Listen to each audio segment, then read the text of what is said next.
Здравствуйте!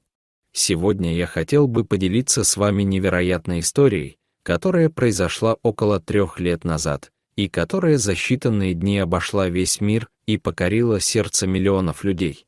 Одри была обычной женщиной, которая любила детей и воспитывала 3 детей в одиночку. Как хорошая мать, она старалась, чтобы ее дети ни в чем не нуждались, имея 2 работы и всегда покупая лучшее для них. У Одри были большие планы и мечты. Как и другие женщины, она представляла, что она долгие годы будет играть со своими внуками и наслаждаться жизнью с множеством детских улыбок и смеха.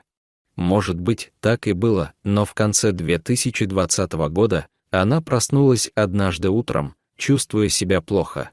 Одри связала это с усталостью, и она решила остаться дома на несколько дней и не идти на работу, но через 3 дня ей не стало лучше, и она отправилась в больницу. Врач сказал ей, что ей нужно более тщательное обследование, и ей придется оставаться в больнице в течение нескольких дней.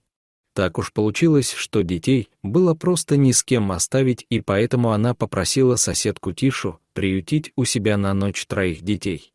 Женщина немного удивилась, однако, будучи сама матерью 5 детей, она сразу же согласилась. Кроме того, она объяснила соседке, что ей придется провести ночь в больнице, чтобы сделать анализы. В то время она понятия не имела, что ее жизнь так сильно изменится. На следующий день девушка пришла домой совершенно разбитая и расстроенная. Было видно, что она убита горем, но ничего не сказала. Старшая дочь соседки решила все-таки выяснить, в чем же дело. Эта новость навсегда изменила ее жизнь. Врачи обнаружили, что у Одри был рак желудка 2 степени, и у нее оставалось мало времени. Одри знала, что умирает, но больше всего ее волновало не ее будущее, а судьба 3 ее детей. За несколько дней до смерти Одри пришла к соседке с неожиданной просьбой стать опекуном ее детей. Тиша и ее муж были в небольшом шоке, но так как сама она выросла без родителей в приюте, они, не раздумывая, согласились. Ее дети и дети Одри были хорошими друзьями, и, несмотря на то, что они не были богатой семьей, и в их доме едва помещалось 7 человек, они все равно не отказались. Мужчина сел и через несколько секунд сказал: «Пока у меня есть силы, я не позволю этим детям оказаться в приюте, и я сделаю все, чтобы они были счастливы». Через несколько дней после этого разговора Одри умерла от страшной болезни, и супруги Сильвер были полны решимости усыновить всех детей. Однако жить в таком маленьком доме, такой большой семьей было тяжело. Одни спали на кухне, другие в коридоре, 3 на полу, но все же в этом доме была любовь и забота. Тиша и ее муж не разделяли детей на свои и усыновленные, для них они были их дети.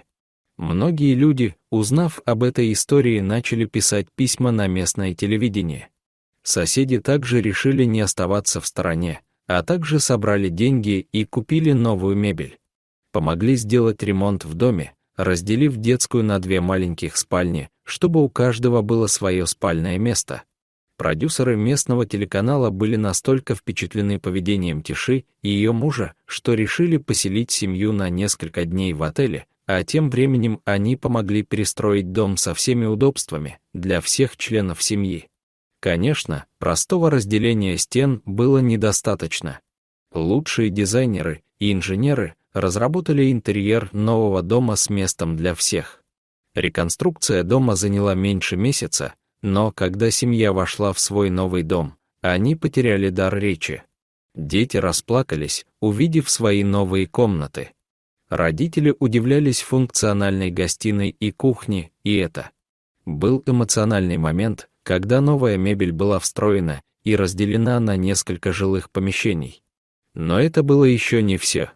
В обществе, где родители высоко ценились, помимо ремонта от местного телеканала, им также выдали сертификат на годы бесплатной еды для всей их семьи.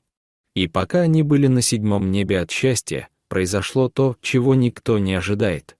Ведущий телеканала взял небольшую коробку и передал его старшему сыну, которому было 18 лет, и он не поверил своим глазам, когда открыл ее, потому что в ней был чек на большую сумму денег, которую он мог потратить на покупку собственного жилья. Но и это еще не все.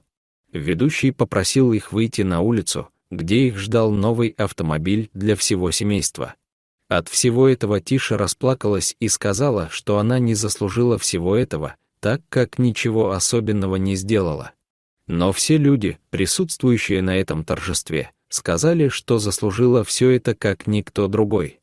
Ведь на такой героический поступок способен не каждый. Теперь они живут в новом доме со всеми удобствами в количестве 10 человек. Если вам понравилась эта история, то ставьте лайк и подписывайтесь на наш канал. До свидания.